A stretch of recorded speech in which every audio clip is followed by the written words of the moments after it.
কিভাবে চলবো কি করবো না করবো প্রাথমিকভাবে এটা আমরা পড়ে শোনাচ্ছি, পরে আপনাদের হাতে প্রত্যেকটা গণসংগঠনের হাতে আমরা তুলে দেবো, আপনারা বিচার বিশ্লেষণ করবেন।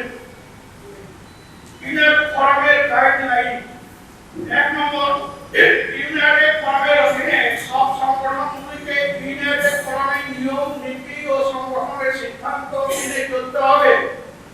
এটি একটি যৌথ মঞ্চ, তাই এটি রেজিস্ট্রেশন করা হবে না। 3 নম্বর, ফোরামের রাজনৈতিক ও ধর্মীয় বিষয়ে কোনো রকম আলোকপাত করা হবে না। 4 নম্বর, প্রত্যেক সংগঠনের নিজস্ব কর্মসূচি পালনের স্বতন্ত্রতা বজায় থাকবে। 5 নম্বর, বর্তমানে একটা বিশেষ ইস্যু পূর্বে মাত্র এসটি তালিকায় অন্তর্ভুক্তিকরণের প্রতিবাদে আমাদের কর্মসূচি নেওয়া হয়েছে, তবে পরবর্তী পর্যায়ে আদিবাসীদের কমন ইস্যু নিয়ে ফোরামের আলোচনার মাধ্যমে গ্রহণ করা হবে। 6 নম্বর, ইউনাইটেড ফোরাম নিজস্ব প্যাড ও ব্যানার তৈরি করবে। 7 নম্বর, ফোরামের নিজস্ব পতাকা থাকবে না, ফোরামে যুক্ত সকল সংগঠনের পতাকাগুলোই ব্যবহার করা হবে। 8 নম্বর, কর্মসূচি বাস্তবায়নের জন্য প্রতিটি জেলায় কোঅর্ডিনেশন কমিটি গঠন করা হবে। অলরেডি যেগুলো অনেক জেলায় করা হয়েছে, যেগুলো জেলা বাকি আছে আপনারা তাড়াতাড়ি করে নেবেন।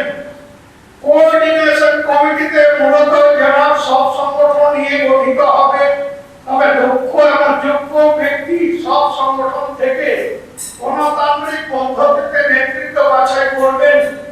এই নেতৃত্ব বাছাই করার ক্ষেত্রে শুধুমাত্র জেলা নেতৃত্ব করে মূল ভূমিকা পালন করবেন।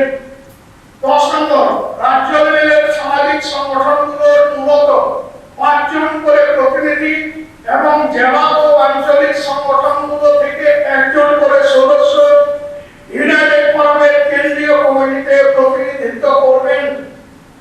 11 নম্বর, মূলত কেন্দ্রীয় কমিটিতে যারা প্রতিনিধিত্ব করবেন তারা জেলা কোঅর্ডিনেশন কমিটিতে কনভেনর মণ্ডলীর মধ্যে থাকবেন।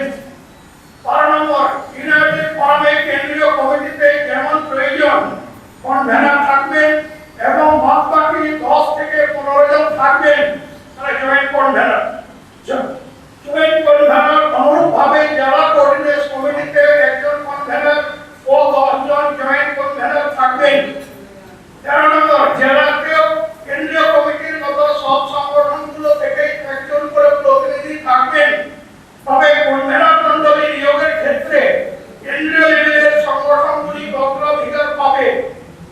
14 নম্বর, ইউনাইটেড ফোরাম পরিচালনার জন্য জয়েন্ট অ্যাকাউন্ট খোলা হবে। ফোরামের আলোচনার মাধ্যমে অ্যাকাউন্ট হোল্ডারগণের নামগুলো নির্বাচন করা হবে। 15 নম্বর, ফোরাম টাকা সংগ্রহের জন্য নিজস্ব বিল তৈরি করে জেলার দায়িত্বপ্রাপ্ত ও নেতৃত্বগণের মাধ্যমে টাকা সংগ্রহ করবে। 16 নম্বর, ফোরামে আদায়কৃত টাকা রেগুলেশনের মাধ্যমে অর্থাৎ আলোচনার মাধ্যমে তোলা ও খরচ করা হয়ে যাবে। 17 নম্বর, ফোরামের কনভেনর মণ্ডলীর একটা হোয়াটসঅ্যাপ গ্রুপ ও কেন্দ্রীয় কমিটির একটা হোয়াটসঅ্যাপ গ্রুপ থাকতে হবে এবং বর্তমানে ব্যবহৃত হোয়াটসঅ্যাপ গ্রুপটাও বহাল থাকবে। এই 17টি নির্দেশাবলী আপাতত আমরা এখানে রাখছি, পরবর্তীকালে সংযোজন প্রয়োজন যে কোনো সময় আলোচনা সাপেক্ষে। এটাই আপনাদের কাছে একটু তুলে ধরলাম ইউনাইটেড ফোরামের গাইডলাইন। এরপরে আমরা চলে যাব টাইম শর্ট। প্রত্যেকটা সংগঠন থেকে তার চিন্তা ভাবনা, অর্থাৎ আমাদের কোর্স অফ অ্যাকশন, এর পরবর্তী আমাদের কি কাজ হবে এটা নিয়ে একটু আলোচনা করবেন। আচ্ছা, হ্যাঁ, আমরা তিনটে জেলা বাকি থাকলাম, দার্জিলিং, জলপাইগুড়ি, কোচবিহার এবং আলিপুরদুয়ার। এটা যদি কেউ এসে থাকে নক করুন। দার্জিলিং থেকে